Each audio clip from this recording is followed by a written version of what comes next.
वापस स्वागत है आपका इस शो में जिसका नाम है the Bada Bharat show.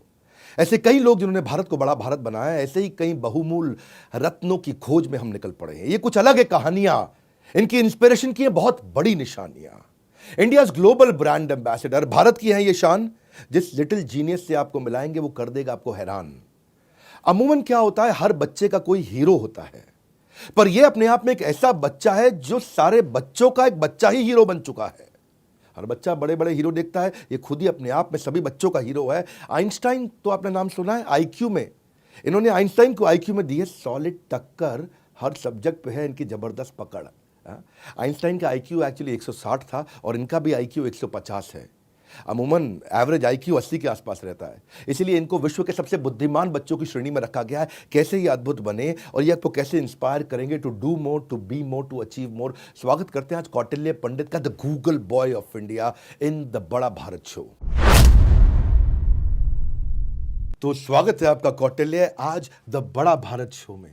So thank you very much sir, and it's my honour कि आज मैं एक ऐसे शो के अंदर हूँ जिसका सोल रीज़न है इंडिया के अंदर जितना भी इम्पॉर्टेंट टैलेंट है उसको बाहर निकालना, and it's really my honour and I'd like to thank you very much sir. मैंने आपके लिए शुरुआत ही ऐसे करी कि बच्चों के हीरो होते हैं और आप एक बच्चा होते हुए इतना बड़ा हीरो बने। आपके बचपन के मैंने बहुत वीडियोस देखे, बहुत प्यारे वीडियोस थे आपके, और आपको उठा करके कुर्सी पे बिठा लेते थे और कुछ ज्योग्राफी के बड़े क्वेश्चन आप लिया करते थे। तो क्वेश्चन आंसर तो लोगों ने आपके साथ बहुत किए। कौन बनेगा करोड़पति में आके बहुत फेमस हुए, आप इसरो में भी गए और आप अब्दुल कलाम जी से मिले, बहुत सारे आपको अवार्ड मिले। सबसे पहले अब्दुल कलाम जी से शुरू करते हैं, उनके साथ मिलने का एक्सपीरियंस कैसा रहा आपका? सर आप कभी भी किसी भी ऐसी पर्सनालिटी से मिलते हो जैसे आज मैं आपसे मिल रहा हूँ, तो एक ऑरा होता है उनका, एक ऐसी एनर्जी होती है जो आपको फील होती है और वहाँ से आपको कुछ ऐसा सीखने को मिलता है, क्योंकि उस व्यक्ति ने, उन व्यक्तित्व ने इतनी सारी प्रॉब्लम्स फेस करी, इतना सारा कुछ अचीव करा, इतना ज़्यादा उनके पास एक्सपीरियंस है कि उनसे जितना नॉलेज मिलता है, उनसे आप जितनी देर इंटरैक्ट करते हो उतना ज़्यादा आपको अच्छा लगता है। तो किसी भी ऐसे व्यक्ति से मिलने में तो अलग ही लेवल का मज़ा होता है। और of course doctor APJ Abdul Kalam sir से मिलके तो बहुत ही अच्छा लगा, और वे वैसे मेरे आइडियल भी हैं, and in every point of time it feels really great. इनको देख के लगता नहीं है कि 13-14 साल के हैं, ऐसा फट आंसर देते हैं, बहुत बढ़िया। एक बात बताओ आप कौटिल्य, ये आप इतने इंटेलिजेंट शुरू से ही थे, मतलब ये कैसे हुआ? ये मेरा क्वेश्चन आता है मन में जब मैं सोच रहा था कि आपसे मिलने वाला हूँ। मैं सोचा कि आदमी इंटेलिजेंट जन्म से होता है कि कर्म से होता है? सर देखिए, सभी जितने भी लोग हैं उन सभी के पास एक इनबॉर्न टैलेंट होता है, क्योंकि everything is due to God's grace. भगवान की मर्जी से सब कुछ होता है, and everybody is God gifted. Everybody is God gifted whether they have their particular fields. बस ये मैटर करता है आप उसको थोड़ी सी नरिशिंग कर लो, थोड़ा सा आप अपने आप को जान जाओ, क्योंकि जब तक आप अपने अंदर की क्वालिटी नहीं पहचानते, जब तक आप उसको थोड़ा ग्रेस नहीं करते, जब तक आप उसमें अपनी थोड़ा सा एक्स्ट्रा एफर्ट नहीं डालते, तब तक वो आपका जो रियल टैलेंट आपका है वो आपको बाहर दिखता नहीं है, और जैसे भी आप करते हैं तो आ जाता है। तो ऐसी सिर्फ मेरी बात नहीं, सभी बहुत ही ज़्यादा इंटेलिजेंट होते हैं, and everybody is special and unique. तो मतलब ये हो गया कि भाई टैलेंट जन्म से तो सबके पास है, पर कर्म के लिए आपको थोड़ा नरिशिंग करो, उसको बिल्ड करो, डेवलप करो। तो क्लास में मैं सोचता हूँ, कई बार यार स्कूल में पढ़ते हो, बच्चे वहाँ क्लास में होते हैं, लड़के लड़कियाँ सब देखते हैं यार ये लड़का तो शुरू से इतना जीनियस है। तो मतलब ऐसा भी हुआ है कभी आप फर्स्ट नहीं आए क्लास में, थोड़ा पीछे आए रैंक में? वैसे सच्चाई बताऊं तो मैं आज तक फर्स्ट नहीं आया। Is it? Yes, and there's no problem with it. Though I've given exams of various other levels, and one thing, मतलब अब तो खैर मैं पढ़ाई पे ध्यान देने लग गया हूँ स्कूल की, और अब तो शायद फर्स्ट में कोई दिक्कत नहीं है। लेकिन हाँ, जब 7 तक तो या 6, 7, 8 तक तो पापा मम्मा ने कभी पूछा ही नहीं कि कितने मार्क्स आए हैं, नेवर एवर। तो आई थिंक आप नॉलेज बिल्ड करते रहे। हाँ सर, क्योंकि मार्क्स का एक सेट सिलेबस होता है, and that doesn't define your inborn intellect, that doesn't define your knowledge, and everything that you can get is from जब आप ज़्यादा चीज़ों को देखते हो, जब आप ज़्यादा चीज़ों को ग्रैस्प करते हो छोटी एज में, तो आपके लाइफ के लिए भी हर तरीके से वो आपके लिए बहुत ज़्यादा हेल्पफुल होती है। और 6-7 तक हाँ मार्क्स ठीक ठाक आते थे, बुरे तो कभी भी नहीं आए हैं, लेकिन हाँ फर्स्ट पे कभी ध्यान नहीं दिया और कभी कभी आया हूँ। मेरे को नहीं आपकी बात अच्छी लगी कि स्कूल की पढ़ाई सीमित है, और वो सीमित पढ़ाई आपके असीमित टैलेंट को डिफाइन नहीं कर सकती। नहीं सर, जैसे अब तो खैर मैं पढ़ाई के ऊपर, स्कूल की पढ़ाई पर काफ़ी ध्यान देने लग गया हूँ उसके थोड़ा, लेकिन मैंने कभी भी अपने जो अभी भी मैं बाहर की जितनी भी चीज़ें होती हैं उनको कभी भी नहीं छोड़ता, because always I try to learn something more. इतने सीरियस हो आप यार? कोई दोस्त भी है आपके? नहीं है सर, आप पूछोगे तो मैं I am one of the most unserious और hyper, not hyper, I am the most unserious kid and I always try to enjoy everything. अभी मैं आपके साथ बात कर रहा हूँ, मैं भी पहले ऐसे नहीं था, अरे सर क्या होगा, I was not like that. मेरे को था अरे विवेक सर से बात होगी, बहुत ही मजा आएगा, तो सीरियसनेस नहीं एक्साइटमेंट के साथ में था. So it's always excitement, never ever seriousness. मैं देखा अब तो आप now you become a motivational speaker. Sir motivational speaker हमारे करियर को खतरा तो सर नहीं है? नहीं सर, मोटिवेशनल स्पीकर सर आप कहाँ और सर हम कहाँ, सर आप तो अलग ही हैं सर. एक चीज़ तो कहना चाहूँगा कि मोटिवेशनल स्पीकर तो क्या सर, मेरे को बहुत सारे क्वेश्चंस आते हैं, बहुत सारे मेरे दोस्तों के, बहुत सारे बच्चे हैं, बहुत सारे मेरी उम्र के बच्चे हैं जिनको बहुत सारी प्रॉब्लम्स फेस करने को मिलती है. तो as a kid and You as a started student making YouTube videos around it. नहीं सर, जैसे हाँ मतलब मैंने 5-7 महीने से अपना करा है, क्योंकि बहुत सारे लोगों के कॉल आते थे और एक बार मेरा नंबर वायरल हो गया था, तो उसको ही करने के लिए, क्योंकि आप जिनका भी कॉल आते हैं वो बहुत ही अच्छे होते हैं, आपसे प्यार करते हैं, सभी का आप आंसर भी नहीं दे सकते क्योंकि इट्स नॉट प्रैक्टिकल. तो मैंने सोचा कि क्यों ना जो जनरल सवाल होते हैं उनको मैं अपने चैनल पर डालूँ. And I am started uploading it हर चीज़ के. मेरा चैनल है अभी गूगल बॉय कौटिल्य के नाम से. गूगल बॉय कौटिल्य मिल गया, चैनल मिल गया. सब्सक्राइब करो फटाफट, पहले सब्सक्राइब कर लो वीडियो खत्म होने के बाद. तो कौटिल्य, एक बात बताओ यार, कभी दोस्तों से झगड़ा भी होता है या उनको कभी इनसिक्योरिटी हो जाती है, इसको सब मालूम है, या कभी रियल दोस्ती ना हो के फेक दोस्ती भी होती है? आप 9th में हो 10th में भी? सर 10th में. सर तो मैं ये कहना चाहूँगा कि दोस्त जो होता है that is not defined by something like this, और दोस्ती के अंदर कभी ये चीज़ें आती नहीं है. और ना क्योंकि मेरे दोस्त को मेरे से कम कैसे पता हो सकता है, वो तो मेरा दोस्त है. जितने भी आपके फ्रेंड्स होते हैं वो बहुत अच्छे होते हैं, सभी होते हैं. क्लास के अंदर हर कोई यूनिक होता है, उनको जो पता है वो मेरे को नहीं पता है, क्योंकि उनके पास कुछ ऐसा है जो कि बहुत ही ज़्यादा एडवांस है. एक एरिया मुझे लगता है जिसमें आप बहुत बड़ी इंस्पिरेशन है, और मैं आपको बड़ा भारत शो में इसीलिए इनवाइट करके लाया हूँ. आपको इनवाइट यहाँ पे इसीलिए किया है क्योंकि यहाँ वो पर्सनालिटीज ला रहे हैं जो भारत को रियली इंस्पायर कर रहे हैं. One thing which I want you to tell us something about memory. आपका मेमोरी बहुत स्ट्रांग है. हमने शुरू से देखा कि आपको बचपन से 3-4-5 साल के उठा के न्यूज़ चैनल पर बैठा दिया करते थे. मैं कोई रैपिड फायर नहीं खेल रहा आपके साथ, आप बहुत दुनिया के साथ खेल चुके हैं. मैं ये जानना चाहता हूँ, ये मुद्दा ये है कि ये मेमोरी आपकी मजबूत हुई कैसे, और बच्चों को क्या करना चाहिए अपनी मेमोरी को स्ट्रांग करने के लिए? सर देखिए, मैंने एक चीज़ इसके अंदर हमेशा नोटिस करी है कि शुरू से क्योंकि I got a lot of help from my parents, from my दादाजी, पापा जी एंड एवरीबडी टीचर्स. मेरे क्वेश्चंस थे, और क्वेश्चंस सभी के पास होते हैं. हर बच्चे, मैंने देखा है, छोटे छोटे बच्चे होते हैं उनके पास ऐसे ऐसे क्वेश्चंस होते हैं कि अगर आप उनको बताने बैठो तो आपको लगेगा कि अरे इनकी जो इमेजिनेशन और क्यूरियोसिटी है ये बहुत ही ज़्यादा है. मेरे क्वेश्चंस थे और उन्हीं क्वेश्चंस को आंसर किया. एंड और ये मेरा मतलब I was really fortunate enough कि मेरे जो पेरेंट्स थे और जिनसे भी मैं मिला, अगर मैं इमेजिन करी आज किसी से मिलता हूँ तो उनसे मैं कुछ पूछता, वे मेरे को बता देते.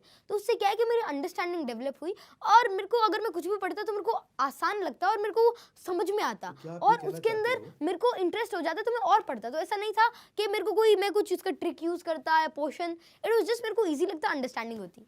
So what you're saying is कि memory is a function of understanding. Yes sir. जितनी अच्छी अंडरस्टैंडिंग उतनी अच्छी मेमोरी. तो आप कॉन्सेप्ट को समझ जाएं.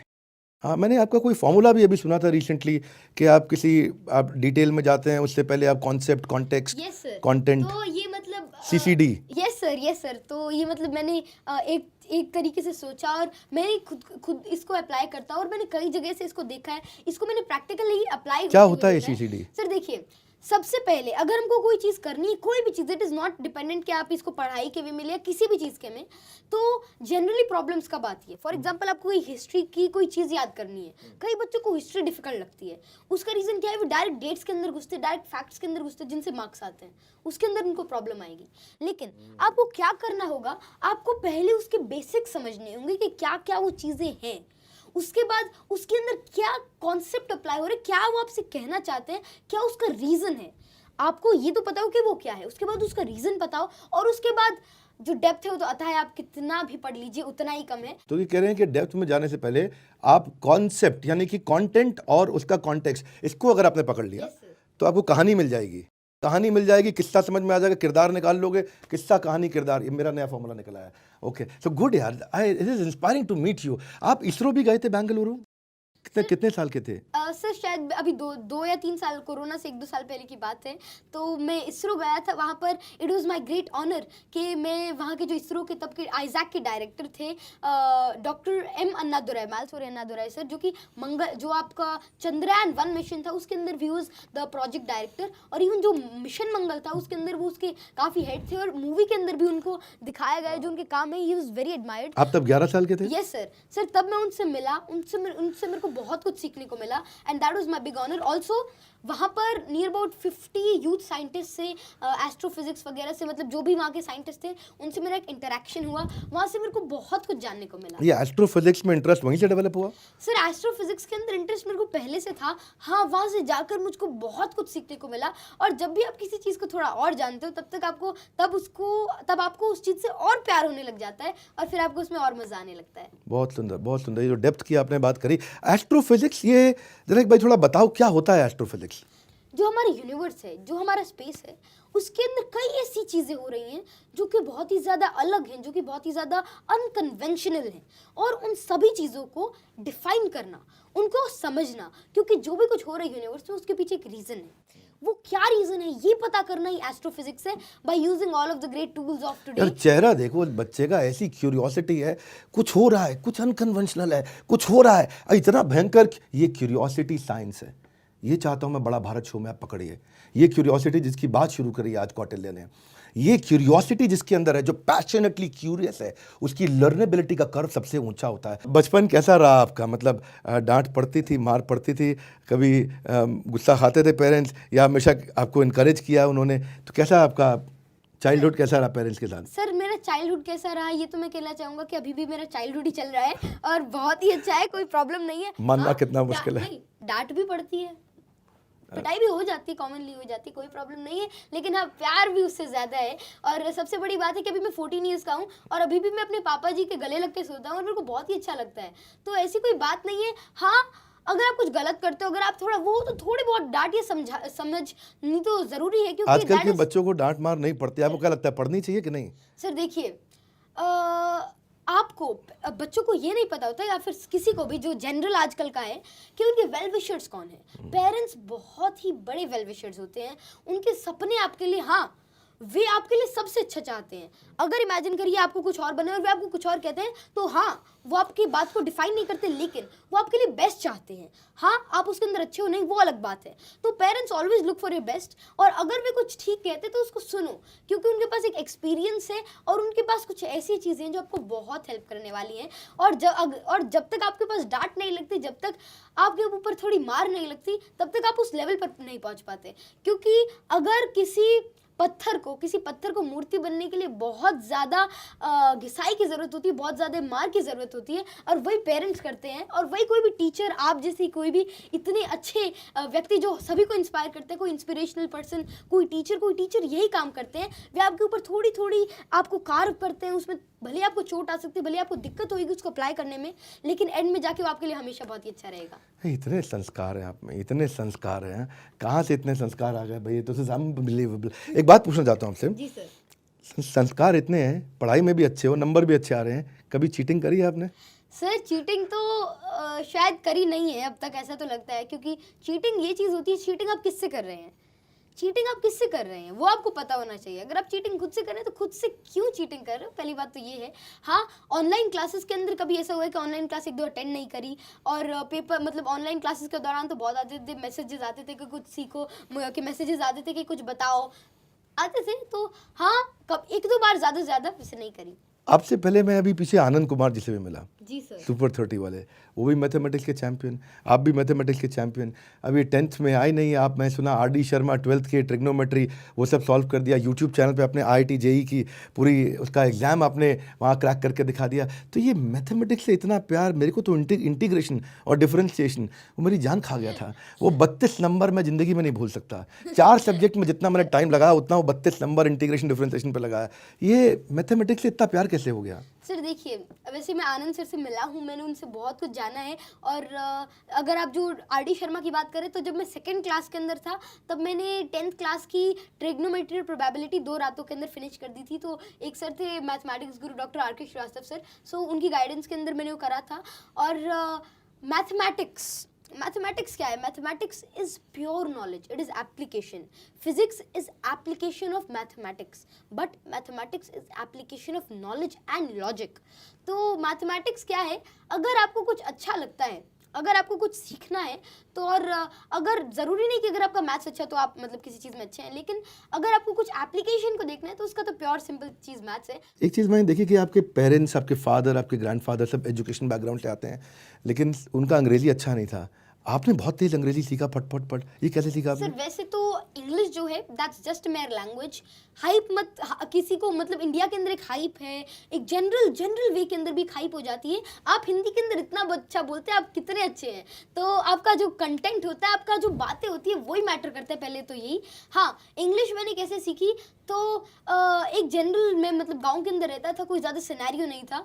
तो एक बहुत ही इंपॉर्टेंट चीज़, जितने भी लोग सुन रहे हैं उनके लिए स्पेशली, अगर आपको इस चीज़ में दिक्कत आती है तो इस टिप को अगर आप फॉलो करते हैं तो आप इंग्लिश का किसी भी चीज़ को, किसी भी लैंग्वेज को इजीली समझ पाओगे.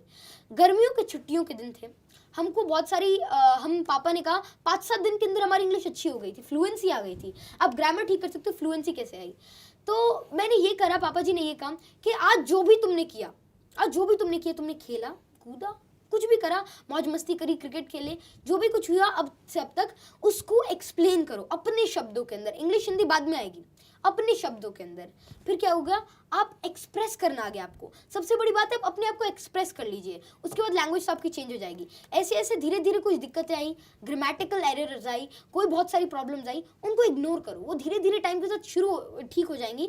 लेकिन जो आपकी स्पीच ऑफ एक्सप्रेशन है, बोलने की जो अपने आप को एक्सप्रेस करने का जो तरीका है, अगर आपके पास वो आ जाता है तो सारी चीज़ें ईजिली हो जाती हैं. फिर उसके बाद उसी को इंग्लिश में कन्वर्ट कर दिया. शुरू में एरर्स आई, प्रॉब्लम्स हुई, थोड़ा गलत प्रोनाउंसिएशन, उसको इग्नोर करो, धीरे धीरे टाइम के साथ हो जाएगी. लेकिन आप पहले बोल दिया तो सब कुछ हो जाएगा. इतने कम उम्र में आपने इतना कुछ किया, क्या कभी कोई ऐसा पल आया आपको थोड़ा घमंड भी आया हो? नहीं, बच्चों को आजकल स्टडी टिप्स चाहिए, तो अगर एक टिप देना चाहो सबसे सॉलिड वाला, जिससे उसका गेम चेंज होए, तो वो क्या होगा? मैंने सुना आपसे स्वामी शंकराचार्य जी ने पूछा था आपसे कि 3 वरदान मांगो, आप यहाँ आए हो, तो आपने क्या 3 चीजें मांगी?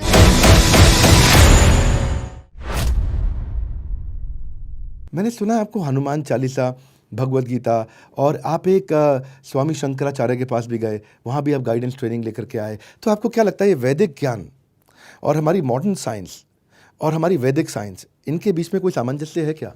सर मैं यही कहना चाहूँगा इस बात पे तो कि जो हमारी एंशियंट साइंसेस हैं, स्पेशली अगर मैं वेदों के बारे में बात करूँ, तो वहाँ पर जो एप्लीकेशंस हैं, क्या वेद पढ़ पाए अभी तक? कुछ वेद पढ़े आपने? नहीं, वेद तो अभी पढ़ने हैं, वो तो अल्टीमेट गोल है लाइफ का, और अभी तक उतनी हिम्मत नहीं, क्योंकि वेद इतनी बड़ी चीज़ है, उनको पढ़ने के लिए पहले एक इनिशियल नॉलेज करूँगा, क्योंकि वेद तो. पर भगवत गीता पढ़ी है आपने? ये भगवत गीता तो आपको याद भी है? हाँ, कुछ पार्ट उसका याद है, भगवत गीता जी का कुछ पार्ट मेरे को याद है. तो यही इस बात में तो है कि वैदिक साइंस बहुत ही ज़्यादा प्योर है, पायस है. उसको समझने के लिए हमको एक लेवल पर जाना होगा, और अगर हम करते हैं तो Vedic is very very very high tech sciences. अगर आप कहीं पर देखिए तो हमारी एंशियंट साइंस के अंदर, हनुमान चालीसा के अंदर भी सन तक का डिस्टेंस गिवन है कि जुग सहस्त्र जोजन पर भानु, लीलियो ताहि मधुर फल जानू. तो जुग सहस्त्र जोजन, तो इस वे के अंदर हमारा नियर अबाउट जो हमारी सन का कैलकुलेशन है वो किया गया है. ऐसी बहुत सारी चीज़ें हैं. एक तीर से 10-10 तीरें निकलती है, एक मिसाइल से 10-10 मिसाइल निकलती हैं. वो कुछ थोड़ा सा घुमा फिरा के थोड़े से अलग वे के अंदर वो रिप्रेजेंटेड है. अगर हम उसको वैसे समझते हैं तो ऐसे है. हाँ, जितने भी एंशिएंट स्क्रिप्चर्स होते हैं वो बहुत ही ज़्यादा पायस होते हैं. हमारे की तो बात ही अलग है, लेकिन हर उसके अंदर, ऐसे मैं सभी के लिए कहना चाहूँगा जिसके अगर आप जो अलजेब्रा है दैट इज़ गिवन बाय अरेबिक्स, तो उनका भी बहुत बड़ा रोल है, सभी का रोल है. हाँ, वैदिक साइंस क्योंकि सबसे ज़्यादा पुरानी है, इसलिए उसकी जो वैरायटी है वो सबसे ज़्यादा है.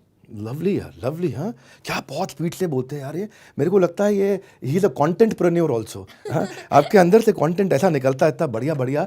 तो आपने जो हनुमान चालीसा से भी बताया, और आप काफ़ी कविताएं भी पढ़ते रहे. भगवत गीता में आपको कोई श्लोक इंस्पायर करता है? जी सर, भगवत गीता के अंदर जो 15वां अध्याय है, उसका एक श्लोक है कि ऊर्ध्वमूलम अधः शाखम अश्वत्थम प्राहुरव्यम छंदांसि यस्य पर्णानि यस्तम वेद स वेदवित्. ये 15वां अध्याय शुरू होता है यहाँ हाँ, से. जो इसका पहला श्लोक है, तो इसका मतलब ये होता है, defines what is universe, it defines what is knowledge. तो ये श्लोक मेरे को बहुत ही अच्छा लगता है, और इसको मेरे जो मेरे गुरुजी हैं, गुरुजी क्या कहूँ, मेरे एवरीथिंग इज ऑफ माइंड। सो स्वामी श्री अविमुक्तेश्वर आनंद सरस्वती जी महाराज, तो वे मेरे आध्यात्मिक गुरु हैं। तो उन्होंने मेरे को इसका मतलब समझाया था, और जैसे ही मैंने उसको समझा, जैसे ही मैंने उसको सुना, तब से इसके ऊपर एक अलग सी वो बैठ गई, क्योंकि of course that is my field. और उसको रिलेशन के अंदर एक one of the best veg के अंदर इसको समझाया है कि क्या यूनिवर्स है, और दैट डेफिनेशन ऑलवेज स्ट्राइक्स मी। ये आपका इतना अमेजिंग फोकस है, कभी डिस्ट्रैक्टेड नहीं लगते आप। मैं आपको बात करते करते आपके कैरेक्टर को, आपकी पर्सनालिटी को समझ रहा हूँ कि अगर मैं डिफाइन कर सकूँ कि एक बच्चे के लिए क्या क्या चीज़ें इंस्पिरेशन निकल सकती हैं इससे। वीडियो बहुत काम का रहने वाला है आपके लिए, कि क्या क्या चीज़ें इसमें से इतने कम उम्र में आपने इतना कुछ किया। क्या कभी कोई ऐसा पल आया आपको कि आपको थोड़ा घमंड भी आया हो, यार अब तो सर देखिए, सर घमंड आना होता है, लेकिन मेरे को पता है कि घमंड आए नहीं, क्योंकि मेरे ऊपर मेरे मम्मा पापा हैं या दादाजी वगैरह हैं। घमंड आएगा तो थप्पड़ आ जाएगा, कोई प्रॉब्लम नहीं है। तो उसके बाद तो मैं सेफ हूँ, मेरे को कोई टेंशन नहीं है उसकी। आए भी गा तो ठीक हो जाएगा, मेरे को उसकी कोई टेंशन नहीं है, क्योंकि घमंड आएगा तो प्रॉब्लम्स आएंगी, लेकिन अभी मेरे को उसकी कोई टेंशन नहीं, क्योंकि ऊपर है, ऊपर वाला सब ठीक कर देगा।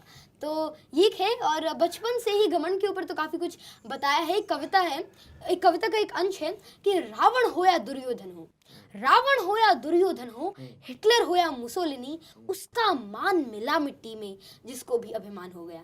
तो जब रावण जैसे व्यक्तित्व को अभिमान की वजह से ऐसा हाल हो सकता है, तो हम क्या हैं? इतनी विनम्रता आई कहाँ से?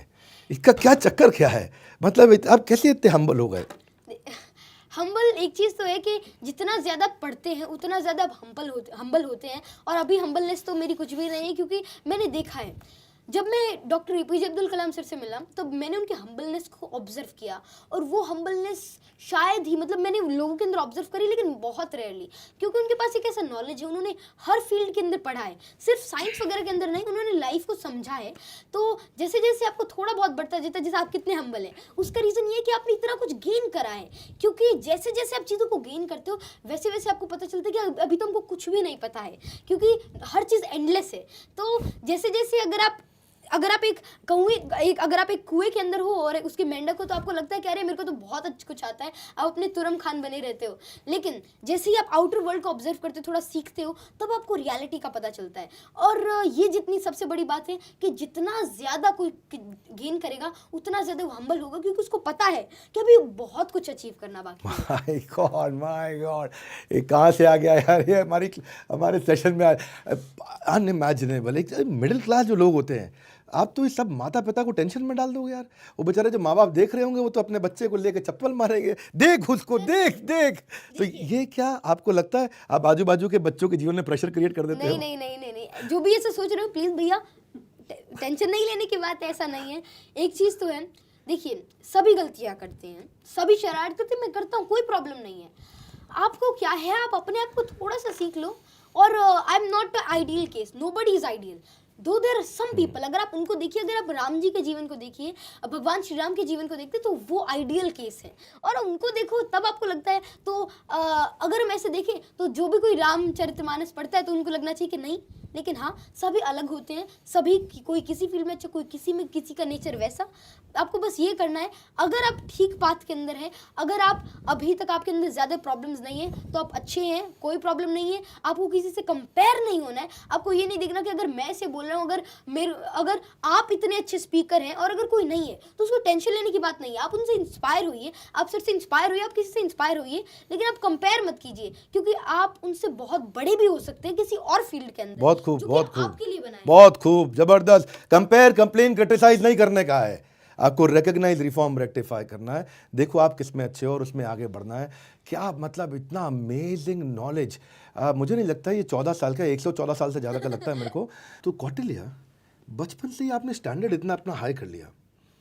3 साल, 4 साल, 5 साल वो आकर के टेलीविज़न पे पहले अमिताभ बच्चन जी के साथ में, और इधर उधर सब, तो सबकी आपसे एक्सपेक्टेशन ही कौटिल्य है भाई, ये तो कौटिल्य है। अच्छा, इतना ग्लैमर भी हो गया, स्टारडम भी हो गया, तो आपको नहीं लगा यार ये इसके बिना वाली लाइफ तो मैं देख ही नहीं पाया, मतलब यार मेरी लाइफ सिंपल नहीं रह गई और मेरे से इतना एक्सपेक्ट करते हैं, तो प्रेशर भी होता है। सर मेरी लाइफ कहाँ सिंपल नहीं है सर। मैं तो देखिए आपको कई सारी चीज़ें, इसको मैं ऐसे नहीं ले रहा, I am not taking this in this way, क्योंकि हर चीज़ के दो पहलू होते हैं। Like there are two faces of a coin. मैं ऐसे देख रहा हूँ कि उसकी वजह से आज मेरे को ये इतना बड़ा ऑनर है कि मैं आपसे बात करने को मिल रहा है, मेरे को आपसे इतना कुछ सीखने को मिल रहा है, तो मैं उस वे के अंदर देखता हूँ। और हाँ, अगर बात प्रेशर वगैरह की आती है तो प्रेशर बिल्कुल भी नहीं है, क्योंकि I always adjust my self, कोई प्रॉब्लम नहीं है। जैसे कि लॉकडाउन के पहले 2 महीने मैंने बुक का एक भी पेज खोल के नहीं देखा। No problem. मैंने पापा जी के साथ सुबह से शाम तक क्रिकेट खेली और रात को मजे करके रात तक 2-2 बजे तक टीवी देख के सोए, कोई प्रॉब्लम नहीं, फुल एंजॉय किया, अलग अलग चीजें करी। फिल्में देखते हो आप? हाँ, पापा जी के साथ रात को देखते हैं। कौन सी फिल्म पसंद है आपको, किसकी? मेरे को जैसे जो मेरे फेवरेट एक्टर है ही Salman Khan, but I like a lot of films and I have a lot of films in my bunch, तो मेरे को कई सारी अच्छी लगती है। तो उसके बाद मैंने क्या करा, मैंने 1 हफ्ते के अंदर अपनी 9th और 10th की साइंस कंप्लीट कर दी। मैंने हिस्ट्री, इंडियन हिस्ट्री का एक बार बेसिक पूरा 1 दिन के अंदर ले लिया।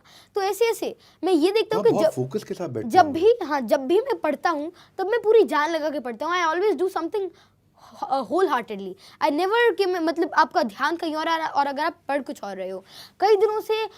ये बहुत बड़ा लेसन है।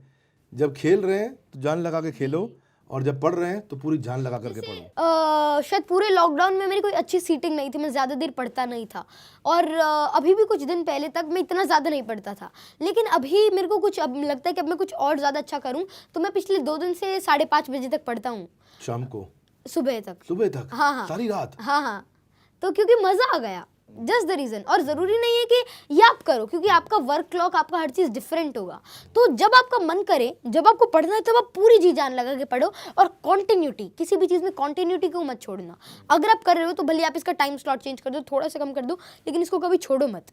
तो कॉन्टिन्यूटी के साथ मैं कर रहा हूँ, तो अभी I am aiming to do it for long time. तो यही है कि जब तक आप कर रहे हो। रुको, 2 चीज़ें मैंने पकड़ी।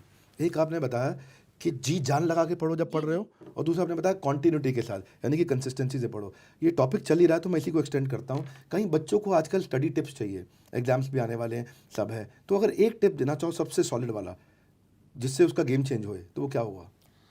देखिए, जब भी आप किसी चीज़ को पढ़ते हैं, जब भी, तब आप क्या करो, जो मेरे को पढ़ना है उसको एक बार लिख लो। ये बहुत ही ज़्यादा इतना अच्छा तरीका, अगर आप इसको फॉलो करते हो तो आपको बहुत हेल्प मिलने वाली है। जो भी आप टॉपिक पढ़ रहे हो उसको लिख लो, उसके सारे सब टॉपिक्स लिख दो, 4-5 सब टॉपिक होते हैं, उसके अंदर आपके जो गोल है वो लिख लो। तो आपके एक शॉर्ट गोल्स बना लिए, उन गोल्स को आप सिंपली फॉलो अप करिए और शॉर्ट गोल्स बनाइए। जैसे जैसे आप शॉर्ट गोल्स बनाते हैं वैसे वैसे जब भी वो कंप्लीट होते हैं तो आपका कॉन्फिडेंस बूस्टअप होता है। उसके बाद आपको क्या करना है, पढ़ते टाइम आपको उसका कॉन्सेप्ट एक बार समझ लो, सीसीडी वाली ट्रिक अप्लाई कर लो, कोई प्रॉब्लम नहीं आनी। क्योंकि जो बेसिक है ना हर चीज़ का, वो यही है कि आप उस चीज़ को समझ लो। क्योंकि नॉलेज पढ़ना, उसका एक रीज़न है समझना। नॉलेज हमारे सामने क्यों है इतना सारा, क्योंकि हम उसको समझ सकते हैं, हमको उसका रीज़न रटना नहीं है। तो अगर यही बेसिक है, उसको समझो, वो वाली ट्रिक अप्लाई करो, थोड़ी बहुत ऐसी चीज़ें करो, आपको कोई भी एग्जाम मुश्किल नहीं होने वाला। बहुत बढ़िया गेम चेंज किया है आपने, मज़ा आ गया मेरे को। उनका पर्सनालिटी समझ में आ गया। ये पूरा पिक्चर में देखते हैं एक बार, मैं पूरा कॉन्सेप्ट थोड़ा जूम आउट करके पूरा पिक्चर ड्रॉ कर लिया, कॉन्सेप्ट समझ लिया, पिक्चर को समझ लिया, उसके बाद अंदर डेप्थ में जाना होता है। वही है इनका सीसीडी। ये वाला सेक्शन ना काट करके वीडियो का सबको पहुंचा दो भैया। ये बड़ी काम की चीज़ बता गई कौटिल्य, जिसने इसको आज दुनिया का सबसे इंटेलिजेंट बच्चा बनाया है। इसने इनका IQ आज आइंस्टाइन के बराबर लाया। वो वाली ट्रिक मिल गई आपको, वेरी वैल्यूएबल। अच्छा लगा सी आप एक ब्रिलियंस के, एक एजुकेशन और स्पोर्ट्स के, खेलने के, मस्ती करने के एक बड़ा अच्छा बैलेंस्ड एग्जाम्पल है। तो आपका स्टूडेंट लाइफ, स्टडी लाइफ और स्पोर्ट्स लाइफ, मुझे सब कुछ नज़र आ रहा है। तो इसको करते कैसे हो? जब आप एक चीज़ में बहुत घुल जाते हो तो फिर वापस कैसे आते हो उससे? मतलब मेरा क्वेश्चन आपका डे स्केड्यूल को लेकर के है। क्या एक इंटेलिजेंट बच्चे का डे कुछ अलग स्केड्यूल होता है क्या? सर, मैं पूरे दिन खेल सकता हूँ, मैं पूरे दिन पढ़ सकता हूँ। इसका रीज़न ये कि जो भी मैं करता हूँ मैं पूरे मन से करता हूँ, बस यही रीज़न है। फिर इंटेलिजेंट बच्चे का शेड्यूल क्यों अलग होगा? हम अलग थोड़ी ना, हम सभी वैसे ही हैं, एक जैसे हैं। बस अगर कोई इंटेलिजेंट है, अगर किसी का उसमें मन लगता है तो उसको थोड़ा ज्यादा एक्सटेंड करते हैं। मेरी एक और परेशानी है जी सर, अभी आपकी उम्र के बच्चे वीडियो गेम में लग गए हैं। ये मेरे साथ यहाँ कैमरामैन पीछे खड़ा था, ये पगला गया, इतना वीडियो गेम खेलता है। और ये वीडियो गेम में इतना ज़्यादा घुस गए हैं कि पूरी जान लगा देते हैं उसके अंदर। अच्छा, वो भी आपकी तरह पूरी जान लगा रहे हैं, और इतनी जान लगा दिया वीडियो गेम में कि जितना तनख्वाह लेता है उसमें अंदर कूपन खरीदने के लिए, सब खरीदने के लिए उसी में खर्च कर देता है। तो इनका क्या किया जाए? सर देखिए, अब मैं 14 साल का हूँ, ना मेरे पास फ़ोन है, ना मैं कोई वीडियो गेम खेलता हूँ, नहीं, कोई भी नहीं। फ़ोन भी नहीं है? फ़ोन नहीं है। तो एक सिंपल सी बात है, देखिए एक सिंपल सी, स्पेशली फॉर पेरेंट्स, और ये मेरे पापा जी भी कहते हैं और ये मेरे को बहुत ही अच्छी लगी बात। अगर कोई बच्चा बीमार हो जाए तो आप उसको रसगुल्ले थोड़ी ना खिलाते हो या जलेबियाँ खिलाते हो, नहीं खिलाते। तो आप उसको थोड़े इंजेक्शन देते, थोड़ी दवाइयाँ देते, उसमें दर्द होता है, थोड़ी कड़वी लगती हैं। ऐसे ही अगर कोई गलत दिशा में, अगर कोई ज़्यादा वीडियो गेम्स खेलता है, देखिए वीडियो गेम से अच्छे बाहर की लाइफ, आप स्पोर्ट्स करिए, नो प्रॉब्लम। अगर आप फ़ोन भी यूज़ करते हैं तो थोड़ी इन्फॉर्मेशन के लिए करिए। अगर आप डिस्ट्रैक्ट हो रहे हैं तो आपको क्यों ज़रूरी है डिस्ट्रैक्ट होना? अगर आप कहोगे कि छोटे बच्चे हैं, खाना नहीं खाते और फ़ोन चलाते, अगर फ़ोन ना दो तो खाना नहीं खाते, बहुत सारे केसेस होते हैं। तो देखिए बिल्कुल पकड़ लिया। इसका एक सिंपल सा तरीका है, आप फ़ोन ना दो, खाना तो खाना है, आप उससे क्यों कर रहे हो? आपको थोड़ा सा स्ट्रिक्ट होना पड़ेगा। Strict in the sense, phone is not good, this is the simple and sole trick. इसलिए मेरे पास नहीं है, and there is no problem. I enjoy everything, कोई प्रॉब्लम नहीं। मैं कितनी भी देर स्पोर्ट्स खेलता हूँ, मैं देखता हूँ कि बच्चे पार्क के अंदर आते ही नहीं है। क्यों नहीं आते? जब बाहर की लाइफ इतनी ज्यादा अच्छी है, जब बाहर इतना कुछ एक्सप्लोर करने के लिए, तो आप क्यों सोशल मीडिया के अंदर, आप क्यों एक वर्चुअल गेम के अंदर अपना पूरा माइंड फोकस कर रहे हो? आप बिल्कुल वीडियो गेम नहीं खेला आपने? सर बिल्कुल भी नहीं। This is unimaginable. हाँ, सर फोन है ही नहीं। सर फोन पेरेंट्स ने दिया ही नहीं, और उन्होंने कहा, एंड आई आल्सो फाइंड, मेरे को फोन अब अच्छा ही नहीं लगता इतना। आप इंफॉर्मेशन सोर्स के लिए भी आप जितना चाहिए उतना तो ठीक है, क्योंकि फ़ोन के कई बहुत सारी अच्छाइयाँ भी हैं, लेकिन जब डिस्ट्रैक्शंस आ जाते हैं तो आपको थोड़ा स्ट्रिक्ट होना पड़ेगा। ये कोई बड़ी बात नहीं है, इसमें आपको लगेगा कि अरे नहीं, अगर मैं प्रॉब्लम हो जाऊंगा, अगर मैं फ़ोन नहीं दूँ तो बच्चे तो रिवॉल्यूशनाइज हो जाएंगे, रिवॉल्यूशन करेंगे, ऐसी कोई दिक्कत नहीं है। थोड़ी सी प्रॉब्लम आएगी, थोड़े से गुस्सा होंगे, मतलब अगर लगाना पड़े तो एक आधा लगा देना, कोई प्रॉब्लम नहीं। लगाने से डरते क्यों हैं? नहीं लगा दे, मतलब। हाँ, अच्छा, हाँ, सच में कोई प्रॉब्लम नहीं। रियलिटी ये है, सुनने में थोड़ी हार्श लगे वो कोई नहीं, लेकिन असलियत में ऐसा ही होता है। स्ट्रिक्ट होना चाहिए। हाँ, थोड़ा सा, ज्यादा नहीं, थोड़ा सा। एक और चीज होती है, अगर आप ज्यादा फोन देते तो एक कई बार स्टेज पर आ जाते हैं कि उनकी आई साइट बहुत ज्यादा वीक होती है। तो कुछ भी नहीं, कई बच्चे वीडियो गेम्स के बिना डिप्रेस्ड हो जाते हैं, कई डिप्रेशन के अंदर आ जाते हैं, कई को बहुत सारी प्रॉब्लम हो जाती है, एडिक्शन आ जाती है, और addiction is very very very bad. तो एडिक्शन से बच के रहो। बाकी सारी चीजें हाँ 15-20 मिनट खेलना है, क्योंकि मना करोगे तो आप मेरे को गुस्सा आओगे, तो खेल लो 15-20 मिनट। वेरी गुड है। अगर कंप्लीटली मना हो गया तो कहेंगे, तो बाद में कहेंगे कौटिल्य ने मना करवा दिया। तो नहीं, 15-20 मिनट खेलो, एडिक्ट मत हो, बस इतना ध्यान रखो। कूपन कोड क्या नया है उस सारे टाइम उसको मत देखो। 15 मिनट खेलना है, खेलो, एंजॉय कर लो, लेकिन क्लास के अंदर पढ़ते वक्त, स्पोर्ट्स में खेलते वक्त ये मत चेक करो कि कल क्या कूपन आने वाला है, कल क्या गेम आने वाला है, कल क्या वर्जन आने वाला है। मत सोचो, बाहर में मत सोचो, जब खेल रहे हो खेल लो, नो प्रॉब्लम। जो गूगल बॉय का मतलब हो गया कि भाई जिसके पास इतना रिजर्वायर ऑफ नॉलेज हो, आपको आध्यात्मिकता का भी बहुत अच्छा रिजर्वायर है आपके पास नॉलेज का। मैंने सुना आपसे स्वामी शंकराचार्य जी ने पूछा था आपसे कि 3 वरदान मांगो, आप यहाँ आए हो, तो आपने क्या 3 चीज़ें मांगी? वरदान तो नहीं, इच्छा पूछी थी। तो हाँ, तो मतलब जब मैं गया था पहली बार काशी जी, तो उन्होंने मेरे से पूछा था। तो सबसे पहले तो मैंने उनसे सद्बुद्धि मांगी कि अगर कुछ भी हुआ तो I should always look for a better thing. तो मैंने सद्बुद्धि मांगी। उसके बाद मैंने मांगा पंचजन्य शंख, क्योंकि मुझे कृष्ण जी बहुत अच्छे लगते हैं, और वे तो सभी के आइडियल है, और उनकी तो बात ही निराली है। तो उनसे इंस्पायर होकर मेरे को लगा कि मेरे को पंचजन्य शंख काफ़ी अच्छा लगा, तो मैंने उसकी कही। और तीसरी बार कहा कि मेरे को गंगा किनारे गाय के गोबर से स्नान करना है। अरे वाह, अच्छा, वेरी अनयूजुअल। हाँ, पांचजन्य शंख मांगा, ये कृष्ण का शंख होता है, और गंगा किनारे गोबर से स्नान करना, गाय के गोबर से, इसको बहुत शुद्ध माना जाता है शास्त्रों में। और तीसरी चीज़ आपने बताई कि आपने सद्बुद्धि मांगी, वेरी अनयूजुअल। और कुछ नहीं आया मन में कि कुछ मटेरियल पोजेशन मांगू? मतलब बचपन में बच्चे जो है ना, खिलौने मांगते हैं, खेलने की चीज़ें मांगते हैं, और कुछ मांगते हैं जिससे उनको एक्साइटमेंट आए। और पर आपका इंटेलेक्ट जो है वो इतना बैलेंस्ड है, मैंने देखा है, इतना बैलेंस्ड है, इतना सोबर है कि आप कभी भी एजिटेट नहीं होते किसी भी अपनी डिज़ायर के द्वारा। तो ये कैसे हुआ? ये भी आपको लगता है शास्त्रों के ज्ञान से हुआ? सर तब तो छोटा था और शास्त्रों के ज्ञान खैर खुद नहीं पढ़ा था, लेकिन जैसे जैसे आप सिनेरियो के अंदर रहते हैं, जैसे जैसे आप लोगों से मिलते हैं, वैसा वैसा आपका थॉट्स डेवलप होते हैं, वैसा ही आपके अंदर से आपकी आवाज़ें आने लगती है। अब मैं आज आपसे मिला तो मैं अभी यहाँ से कुछ लेकर जा रहा हूँ, कुछ अच्छा और पॉजिटिव लेकर जा रहा हूँ। ऐसे ही तब तक मैं बहुत सारे लोगों से मिला, उनसे अच्छाई ली और उसी का ही शायद ये थोड़ा बहुत था। कौटिल्य पंडित को इतने सारे अवार्ड मिल चुके हैं।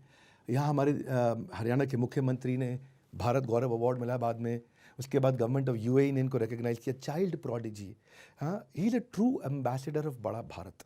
ये वो व्यक्ति जिन्होंने भारत को बड़ा किया इतनी छोटी उम्र में। अब इनके पास जिम्मेदारियां भी बहुत सारी आ गई, इतनी सारी जिम्मेदारियां कैसे निभाएंगे मुझे समझ नहीं आता। और अब यहाँ ये बोल रहे हैं कि मैं किताब भी लिखना चाहता हूँ। मैंने सुना आपकी किताब बच्चों के ऊपर लिखने की इच्छा है कुछ? जी सर मैंने एक बहुत ही बड़ी प्रॉब्लम फेस तो नहीं करी, मैंने ऑब्जर्व की है। वो है communication gap, specially between parents, students, teachers. Students और पेरेंट्स और स्टूडेंट्स और टीचर्स के बीच में एक बहुत बड़ा कम्युनिकेशन गैप है और वो इरेडिकेट ईजिली हो सकता है।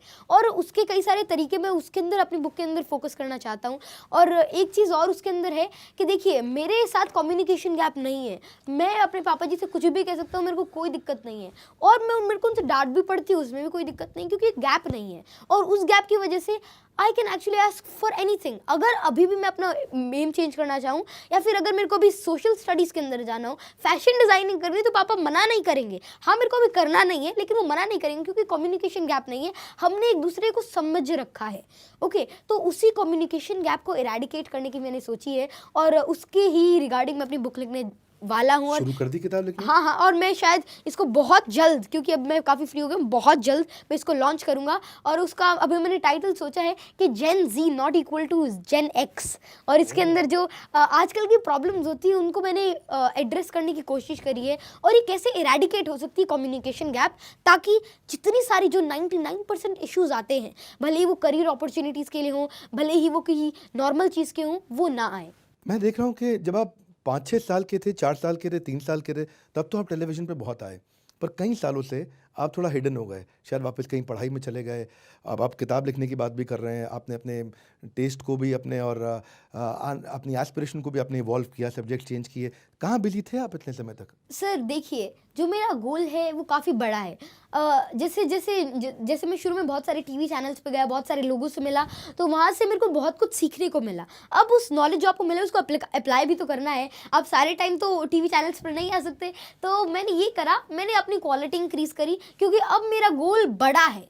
बचपन में मैंने बहुत सारी इन्फॉर्मेशन कलेक्ट करी वगैरह, लेकिन अब मैं उस नॉलेज को एप्लीकेशन के अंदर लाना चाहता हूँ। और जो क्यूरियोसिटीज़ है, क्वेश्चंस है, मैं अपने क्वेश्चंस को आंसर करना चाहता हूँ जो मेरे अंदर है, जो वर्ल्ड चाहता है, दैट एवरीबॉडी वांट्स। इस छोटे से बालक का इतना बड़ा सामर्थ्य देख करके मैं बस यही 2 लाइन बोलना चाहता हूँ, मानव जब जोर लगाता है पत्थर भी पानी बन जाता है। रामधारी सिंह दिनकर की ये बड़ी प्यारी कविता है जो कौटिल्य ने भी अपने YouTube चैनल पर डाली है। देश की नई पीढ़ी आपको अपना आइडल मानती है और ये अपने आप में कोई अजूबे से कम नहीं है, एक बड़ा बेंचमार्क आपने एस्टैब्लिश कर दिया and we are very proud of you Kautilya, we are very very proud of you. In fact our entire country is proud of you कि आज आप हमारे चैनल पे आए। जाने से पहले एक टिप जो सारे इस बच्चों को आप देना चाहते हैं, जो लगता है यार ये जरूर फॉलो करना, आप भी कौटिल्य या कौटिल्य से आगे भी निकल सकते हैं। सर ऑफ कोर्स, मैं तो हमेशा कहता हूँ कि देखिए जो मेरे से छोटे हैं उनको तो मेरे से ज़रूर आगे निकलना चाहिए, क्योंकि अगर वे मेरे से आगे नहीं निकलेंगे तो कैसे चलेगा। और क्या टिप देंगे आप? और हमेशा आगे निकलना ही चाहिए, क्योंकि जो छोटे हैं वे तो बेटर होंगे और अगर होंगे तो और ज़्यादा खुशी होती है। और टिप यही है, टिप तो क्या, एक सिंपल सी बात है, आप अपने आप को ऑब्जर्व करिए, आप जानिए कि आप क्या हैं, आपकी पावर क्या है, उस पावर को सोचिए, जानिए और फिर उसको थोड़ा सा एफर्ट्स डाल के एप्लीकेशन करिए। अगर आप ऐसे करते हैं तो आप कुछ भी अचीव कर सकते हैं। बहुत सुंदर, लवली, फैंटास्टिक। यही है हमारा बड़ा भारत शो, जहां पे हम भारत के ग्लोबल एम्बेसडर्स जो भारत को आज ग्लोबल पेडेस्ट्रियल पे पहुंचाने का दम रखते हैं, उन्हीं में से आज आपको हमने मिलवाया कौटिल्य पंडित से। नीचे कमेंट बॉक्स में मुझे बताइए कि कैसा रहा, आपकी लर्निंग क्या रही कौटिल्य के साथ में, क्या आपको सीखने को मिला, कमेंट बॉक्स में बताइए। दूसरी चीज, कमेंट बॉक्स में मैं जानना चाहता हूं आप किससे मिलना चाहते हैं द बड़ा भारत शो में, कौन है आपकी इंस्पिरेशन जिससे आप मिलना चाहते हैं और जो दूसरों को एनर्जाइज कर सकता है और क्लैरिटी दे सकता है। तीसरा, इस वीडियो को जरूर शेयर करिएगा। चौथा, बोर्ड लाइन नंबर पर फोन करिए अगर आप भी इस फोकस को बिल्ड करना चाहते हैं, अपने बिजनेस को, अपने स्टार्टअप को, एंटरप्रेन्योरशिप के अपने ड्रीम को नेक्स्ट लेवल पे जाना चाहते हैं, आप हमारे साथ में IBC बन के या हमारे कोर्सेज को ज्वाइन करके अपने बिजनेस को नेक्स्ट लेवल पे लेके जा सकते हैं। हमारे साथ जुड़े रहने के लिए, वर्ल्ड के नंबर 1 एंटरप्रेन्योरियल यूट्यूब चैनल पे आने के लिए आप सबका हृदय की गहराई से प्रेम पूर्वक बहुत बहुत धन्यवाद। कौटिल्य, आपका विशेष धन्यवाद। Thank you very much sir.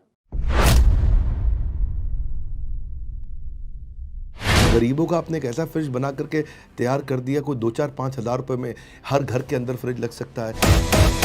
आपका वो पैडमैन मूवी में भी हमने देखा कि वो अक्षय कुमार को अवार्ड मिलना था, तो अवार्ड वो आपको मिल गया।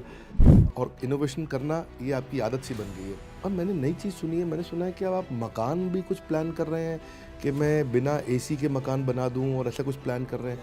वो क्या प्लान है आपका?